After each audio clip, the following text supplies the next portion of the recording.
Hey guys, Coach Logan here again, making another Blitz video. I'll get back to my E4 series in a few days. I've been kind of busy the latter part of this week, but let's see if we can find an opponent here. The Eternal Pots are rated 22, 21. Okay, we'll go Knight F6.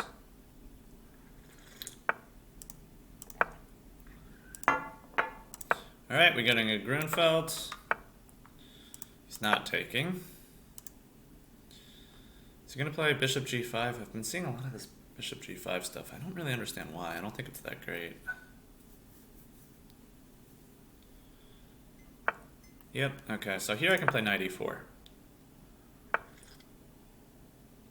Alright, he went Knight to, Bishop to H4. Alright, here's the line where I think I can actually go stealing a pawn, and there's a very important point in this that his knight on f3 means he does not have queen to f3, so I think that's pretty important for me. Okay, let's just let's put this bishop. What do I want to? I think I actually want to support this pawn just a little bit more. Let's go. Yeah, let's put the bishop here now. Okay, let's play a6. I just want to give this chain a little bit of stabilization. Okay, let's get my knight out. Okay, let's play c6. And I just need to be able to kind of stabilize over here, and then I'm and then I'll be up a pawn. All right, he wants knight to d6, so I think I should get. Oh, actually, I should probably move my queen. Queen c7 looks decent.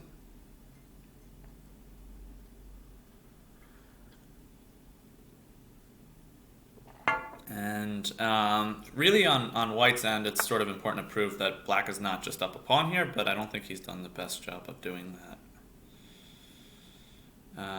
Okay, so if I castle, then I'm hanging on e7. If I play knight f6, he has knight c5, so it's a little bit of a problem to solve here. And I can't play c5 because I'd be hanging on b5, potentially. It's not totally clear because he has the loose knight on e4.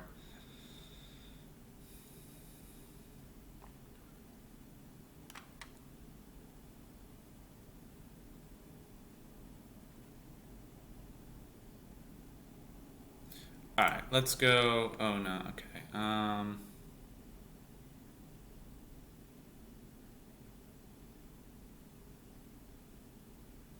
Alright, let's go c5. I'm going to open this bishop up. I'm kind of tired of this pressure on my queen side. Chewed up a lot of time in that thought process, but okay, and I'll take this, and if he does take this pawn, his knight is hanging on e4 there, so I don't think he can do that. He can trade rooks. I don't know what that necessarily will do for him, but alright, I will take that. Does he have compensation for it? I'm not really seeing it. I'm just going to castle and a move. It's not. He's not. It doesn't even have a pawn for it. Okay, now he has a pawn for it, but I just get castled here. All right, so now I'm winning, but I have like no time, so I gotta play a little bit quicker. Okay, so I'll go rook e8. Maybe rook b8 was better. Okay, well, all right. We will actually let's take this way with the bishop. We'll save that tempo. Okay, take this.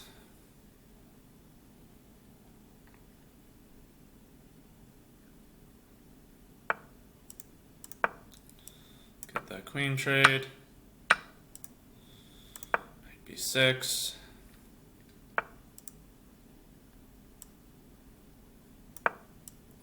I will say his D and E pawns could potentially be a little bit annoying, so I have to figure out a way to deal with them. I'm going to go f5 just to slow down the roll of his E pawn.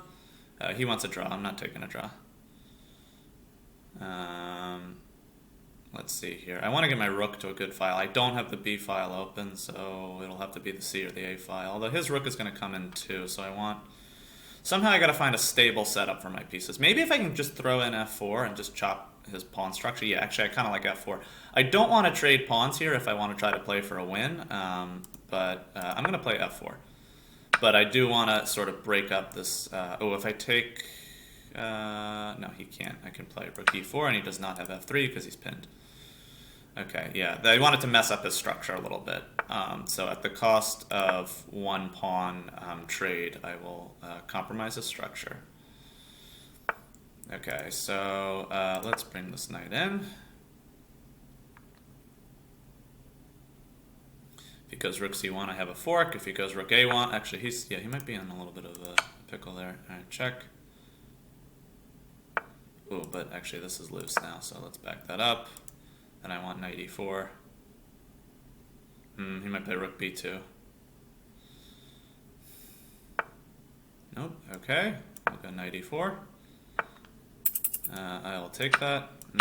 Okay, so he's getting that trade. Alright, let's activate this king.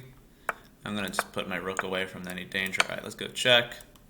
I'm going to have to start making pre-moves. Let's get my king in there. Let's kick him out. Invade. That's a pawn I'm about to grab. Oh, we'll throw check in. I saw that. Okay.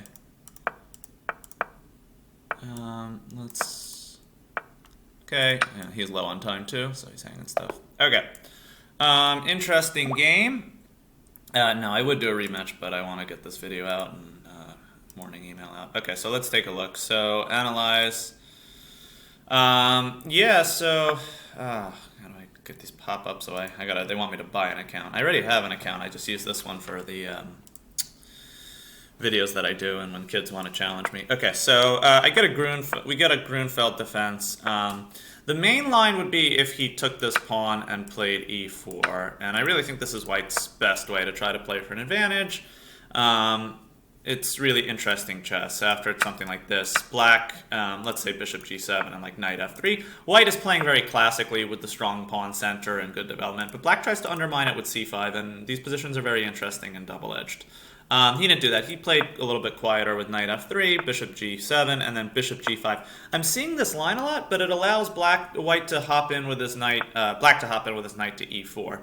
And one of the important points is that if they play knight takes d5, it looks, actually knight takes d5 loses. What am I saying? If knight takes d5, I have knight takes g5, knight takes, and now a very, very nice fork here, pawn to e6. Which attacks the knight and attacks this knight with the queen. So they could do, after knight e4, they can play, how does it go? I think if they take, yes, it's if they take with the pawn, then it's the same idea. Knight takes g5, knight takes, and now e6. And let's say, okay, I'm attacking this knight, so it looks like I'm down a pawn, but I actually win back with this thing. But then we actually get very much a Queen's Gambit decline structure with this 5 and 2 versus 3 and 4. This is like a Carlsbad pawn structure. These positions are interesting, actually, but I thought that was where he was going to go with it. Instead, he went bishop h4. This line I just don't think is that great, because Black can now do what I did. They take this pawn, and because this knight is on f3, I think Black can actually try to cling on to this. So e3, b5. And if White could play queen f3 right now, Black would be in some trouble. But with bishop e2, okay, I'm just going to try to stabilize this queen side. So I put my bishop here. I secure this pawn a little bit more. He played knight e2. I played knight d7. He played a4 and c6. And my point is, like, really, I'm just trying to secure my extra pawn on the queen side, and if I can get castled and my development completed, I will just be up a pawn and winning. So he played knight e4. The main idea I usually see is like queen b1, with the point that they're threatening like knight takes c4 because of this pin, and it just puts more pressure on this pawn, and you know, it's still a little bit of an annoying move, and I would have had to figure out what to do there, but I went queen c7 after knight e4. Alright, so he's still threatening stuff. Alright, maybe this isn't so bad for him. The engine kind of likes this bishop g3 idea, which would bother my queen, but maybe I can just come back, and I don't know, I think it's still pretty even. Alright, so he went knight e4, I went queen c7 and queen b1, and then I think I found the best move, which is pawn to c5. I couldn't really castle so easily because my pawn on e7 was hanging, so I played c5, and I said, okay, I was trying to just hold the extra pawn, but he is, you know, putting a good amount of pressure. Sometimes what you can do is give back the pawn to sort of gain some initiative to fight off their attacks. And here my bishop is now a strong bishop. Before it was a terrible one. So he took, but this is no good. And here, I think he just missed. His knight was hanging. And he just doesn't have anywhere near enough compensation, even with all the pawns he's grabbing. Take, yeah, and he's just down a piece. I took, he went bishop g3, queen c6, I forced a queen trade. The last sort of thing I was getting at was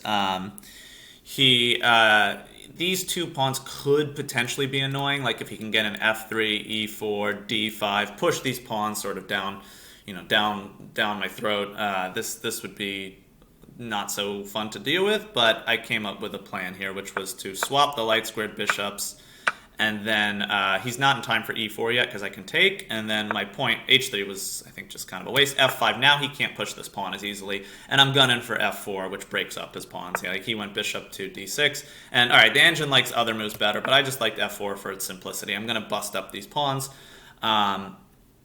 We get an exchange, I take on d4, and now this structure is a lot less intimidating. I still want to be careful. I don't want to trade all the pawns, because if we swap all the pawns, even with my extra piece, it'll probably still just be a draw. But there's still 2 pawns to work with, which is enough. So I went rook e4, g3, yeah, knight c3, and my pieces sort of just come in here. And here I got knight e4, and yeah, okay, so this... it's a rook versus a bishop and a pawn here, but I felt very stable in my position, and especially with the extra time at this point. He should have gone king g5, but king there. Now I'm able to just walk my king into this, and I ended up winning a pawn, and okay, the rest was easy. All right, so an interesting game. For the people playing white out there, I don't really love this line for white. I think a better line is the main line. Takes, e4, takes, and then black usually plays c5, and you have a few options here. You could go knight f3, bishop c4 is a move. I've seen bishop e3 in some lines, but this seems to be the way to play to try to really fight for it. All right, I will see you guys next video.